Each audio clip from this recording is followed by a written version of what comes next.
নমস্কার বন্ধুরা, ভাই বোনের হেসেল ঘরে সবাইকে স্বাগত। আমি জলি। আজ আমি নিয়ে এসেছি মুসুরির ডাল ও ডিম দিয়ে নতুন স্বাদের একটা রেসিপি। চলুন দেখে নিই এই ডিম এবং মুসুরির ডালের নতুন স্বাদের রেসিপিটা আমি কেমন করে বানাই। এখানে 200 গ্রাম মুসুরির ডাল, 2টো মাঝারি মাপের পেঁয়াজ কুচি, 2 চামচ করে আদা ও রসুন বাটা, 2টো টমেটো কুচি আর কিছুটা পরিমাণে ধনেপাতা, আর নিয়েছি 7টা ডিম। এখন আমি মুসুরির ডালে জল দিয়ে ভালো করে কষলে ধুয়ে নিয়েছি যতক্ষণ পর্যন্ত ডাল থেকে পরিষ্কার জল না আসে। সামান্য জল সহ ডালটাকে কড়াইতে দিয়ে দিয়েছি। তারপর হাফ চামচ রসুন বাটা, পেঁয়াজ কুচি কিছুটা, হাফ চামচ আদা বাটা, 5টা কাঁচা লঙ্কা ও কিছুটা পরিমাণে সর্ষের তেল। ডালটা সিদ্ধ হওয়ার জন্য কিছুটা পরিমাণে জল দিয়ে গ্যাসটাকে অন করে 10 মিনিটের জন্য ঢাকা দিয়ে দিলাম। 10 মিনিট পর ঢাকাটা খুলে নিয়েছি। ডালটাকে বেশি সিদ্ধ করা যাবে না, 60% মতন আমি সিদ্ধ করে নিয়েছি। এবার একটা গামলায় ঢেলে রাখলাম। এখন কড়াইতে তেল দিয়ে দিয়েছি। তেলটা একটু গরম হয়ে গেলে এর মধ্যে সিদ্ধ করে রাখা এক এক করে ডিম দিয়ে দিলাম। সাধারণত আমরা লবণ হলুদ দিয়ে ডিম ভাজি, এখানে আমি লবণ হলুদ ছাড়াই ডিমটা ভেজে নিলাম।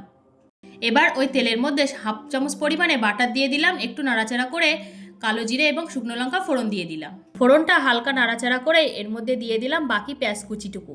তারপর একে একে রসুন বাটা, আদা বাটা, টমেটো কুচি, কাঁচা লঙ্কা দিয়ে দিলাম। এবার সব উপকরণগুলোকে তেলের সাথে ভালোভাবে নাড়াচাড়া করে নিলাম।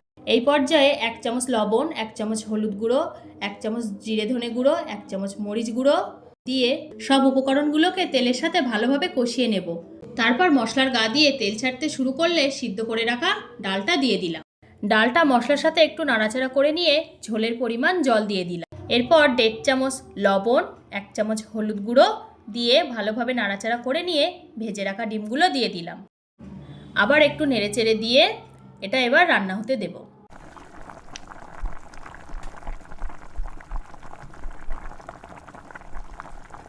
রান্নাটা 70% হওয়ার পর এর মধ্যে দিয়ে দিলাম ধনেপাতা কুচি, 1.5 চামচ চিনি, 1 চামচ গরম মশলা গুঁড়ো। সব কিছু উপকরণ হালকা হাতে নাড়াচাড়া করে রান্নাটা পুরো কমপ্লিট করে নিলাম। নামানোর আগে স্বাদ ও গন্ধটা বাড়ানোর জন্য 1 চামচ ঘি দিয়ে দিলাম।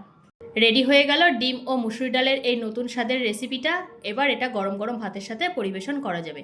ডাল ও ডিমের রেসিপি আপনারা হয়তো অনেক রকমই খেয়েছেন, একবার হলেও এটা ট্রাই করে দেখবেন। মুসুরির ডাল দিয়ে ডিমের এই রেসিপিটা সত্যি অন্যরকম স্বাদের। আজকের রান্নাটি তাহলে এই পর্যন্ত। যে সকল বন্ধুরা আজ প্রথম আমার এই ভিডিওটি দেখছেন, যদি ফেসবুক পেজ থেকে দেখে থাকেন তাহলে পেজটিকে ফলো করে দেবেন। আর যদি আমাদের নতুন ইউটিউব চ্যানেল থেকে দেখে থাকেন তাহলে অবশ্যই আমাদের পেজটিকে সাবস্ক্রাইব করে দেবেন। পাশে থাকা বেল আইকনটি প্রেস করে দেবেন। ধন্যবাদ।